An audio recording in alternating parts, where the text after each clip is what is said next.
Ms. Honey explained she's an expert in chain of custody, supply chain, same thing. She explains what that looks like in Maricopa County. It's a fact that early in-person drop box voting and vote by mail have more security vulnerabilities before tabulation. That is not an opinion, that is a fact. If security vulnerabilities are like chances for something to go astray. There's at least 6 transfers in using at least 2 third-party contractors, the United States Postal Service and this company called Runbeck. Can you please explain to the court what this all means? Yeah, so this is a diagram of Maricopa County ballot chain of custody from the voter to tabulation. And so what you notice is if you vote on election day, you put your ballot in the tabulator. But if you vote early in person in Maricopa, or if you vote by mail, there are several transfers of the ballot and therefore requirements for chain of custody. And what's interesting or unique about Maricopa County is, to my knowledge, they are one of the only counties in the country that outsources the intake or the receipt of their ballots to a third-party organization. So, for example, we talked about the EPM and the requirement for chain of custody from the drop box to the county.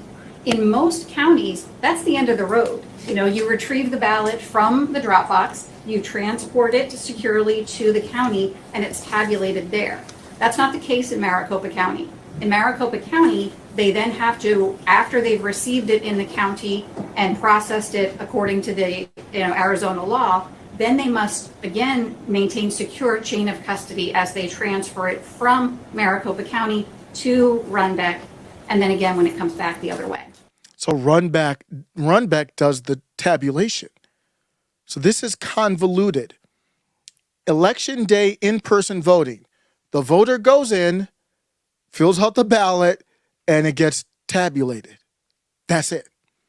In-person voting, drop box voting, the voter fills out their ballot, and then they have to get they have to put it in the drop box, because I'm talking about drop box voting right now.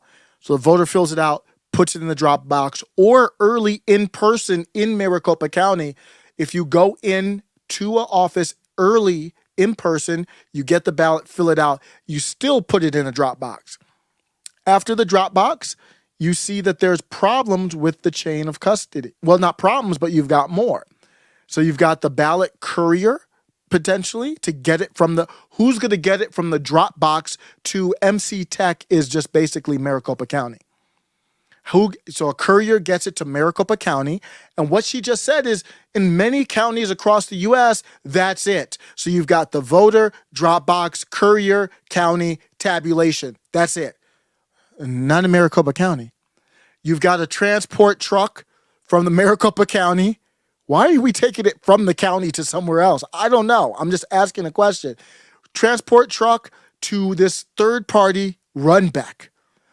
Runbeck takes it to a transport truck to the tabulation, and then it's got to come. This isn't even the whole thing. Then it has to come back to the county. And the same thing for mail. Voter mails, it goes to the post office, postal worker gets it, the facility for the mail, transport truck to Runbeck, transport truck to tabulation, and the tabulation back to the Maricopa County. Do you understand now why? If you want to know why I am against mail-in ballots, early voting, all that, it's got to be same day, just clip the last minute of what I just said here. But that's how they do it. Ms. Honey explained that in Maricopa County, the drop box ballots are used for both mail-in ballots and early in-person prior to Election Day. They all go into drop boxes. Arizona law states these documents must be filled out as a part of the drop box chain of custody. So that has to be a part of it. So here's the 3 forms. 1, early voting ballot transfer statement that is from the drop box to Maricopa County. So you shore up that piece of the chain of custody. Then delivery receipt from Maricopa County to Runbeck, where you can compare the delivery receipt to the early voting ballot transfer statement, so you know that nothing has been taken out or interjected. Even the totals aren't enough because somebody hypothetically could take out 100 and add 100. But that's why they have on the website your votes been counted, that type of stuff. Third, Runback does their own document, and these are the documents right here under oath. When the drop boxes, when Ms. Honey, explain this under oath. when the drop boxes, when the ballots are retrieved from the drop box, the early voting ballot transport statement is used to document the chain of custody from the drop box to Maricopa County. Again, when it gets to Maricopa County, what the law requires is that they break open the seals and they count the number of ballots inside that transport container, and they record that precise count of ballots on the early voting ballot transport statement. From there, again, this is unique to Maricopa County. Maricopa County election officials then create this delivery receipt form, which is like a half sheet, and that has on it the precise count of the ballots that they are then loading on a truck. Remember number 2 for later. Remember number 2 for later. And transferring to Runback. The larger thing there, the thing that has the number 3 on it, is a document that's created at Runback, basically just saying, hey, this is how many ballots were dropped off. So she explains the process so you can understand we need paper from process 1, 2, and 3 to reconcile the number of votes in the chain of custody. We need all 3 pieces of paper. Ms. Honey testified that these forms must be created every day for each drop box. You can see how convoluted this gets very quickly if you have a lot of drop boxes in your area. All right, Ms. Honey, you were talking about the early voting ballot transport statement. Is this it? Yes, so there's one of these forms for each day that a drop box is open.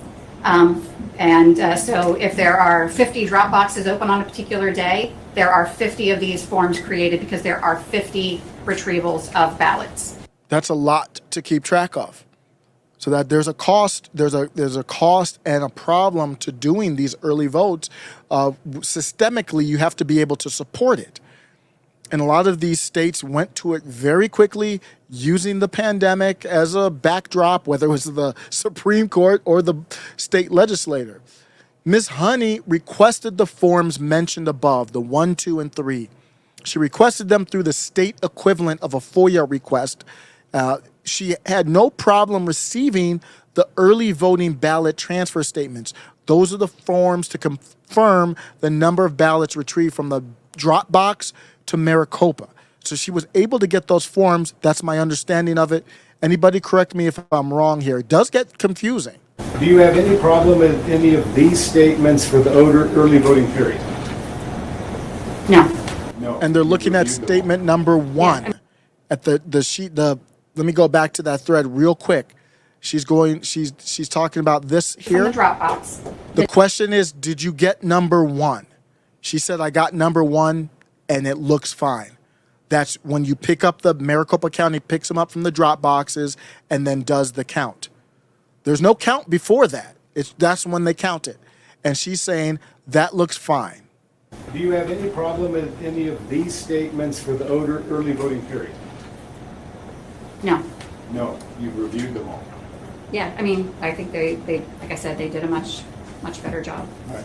So could you actually go through all of these, add them up, and figure out exactly how many ballots Maricopa County retrieved from drop boxes up until the day of the election? Exactly, yes. Okay, and you can do that. Yes. Is that what you're supposed to be able to do? Well, I mean, on a daily basis, yeah. I mean, you have to do it for each and every retrieval according to the law. So she said, number 1, I was good with those. Now listen to this. She got the number 1s, but the number 2, the delivery receipt, Carrie Lake, because this woman, Miss Honey, is working for Carrie Lake, because she's the expert. Carrie Lake, compare, let me digress for a second. Compare the way that Carrie Lake went after this compared to Donald Trump. Much better. Carrie Lake doesn't have any Sydney type people representing with these wild thoughts and stuff you can't verify, discrediting your whole movement. Carrie Lake have none of that. Do you think that lawyer Sydney, I'm not saying her full name because it's probably a YouTube something. Do you think Carrie Lake would hire a lawyer like Sydney? I heard people knocking Carrie Lake's lawyers. I don't know what you're talking about. They had very little time. Well, GB and I, and we were in the chat yesterday. His style is unorthodox, so I got that. But he did an effective job. I think they're going down the path of stuff that is not relevant. But I think overall they did a good job, both of the lawyers that I saw.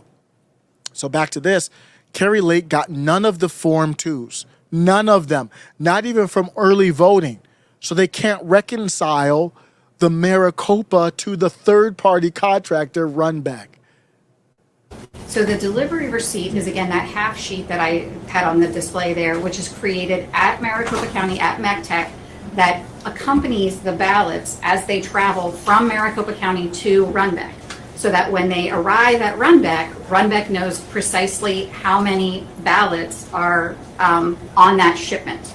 Do you have all of Maricopa County delivery receipt documents? So it's kind of quiet. He says, do you have all of Maricopa County's delivery receipts? On that shipment. Do you have all of Maricopa County delivery receipt documents? We do not have any. We requested them, but they said they had misplaced them. Let me, one more time. So she says, we got none of the documents too. Not only did we not get any of the documents, number two, when I asked, they told me that they had misplaced them. Delivery receipt documents? We do not have any. We requested them, but they said they had misplaced them. Well, we did not receive any. They said they misplaced them, and the Runback employees said none existed. So then she went to the Runback employees to say, do you have any of these forms to do the chain of custody? Because you have to have a chain of custody from the ballot to the county, from the county to Runback. That's the one. Number two, they don't have. The Runback employees were like, we don't even use that form. Have any. We requested them, but they said they had misplaced them. Well, we did not receive any. They said they misplaced them, and the Runback employees said none existed. They said none existed. So again, I'm not alleging anything. What it looks like to me is, have you ever been a part of a process that hasn't been checked upon in a long time, and you might get sloppy? This is the most generous interpretation. They got sloppy, didn't use forms they were supposed to do. I've been a part of a lot of, like, whether you're working at fast food or wherever else, and then sometimes your boss looks into it, or maybe you are the boss and you look into it like, damn, we have been kind of lax on this process. Get right. Dot your I's, cross your T's, get it right. So there might not be any intent, and we're going to talk about intent in a second. But it could be just a sloppy process. That's the most generous interpretation of this. So I repeat, Maricopa County to this day has not provided Carrie Lake with any of the forms. Number two here, and that is a part of Arizona election law. This form number 2 has not been provided, not a one, not for early or election day ballots. They said they misplaced it, as you just heard.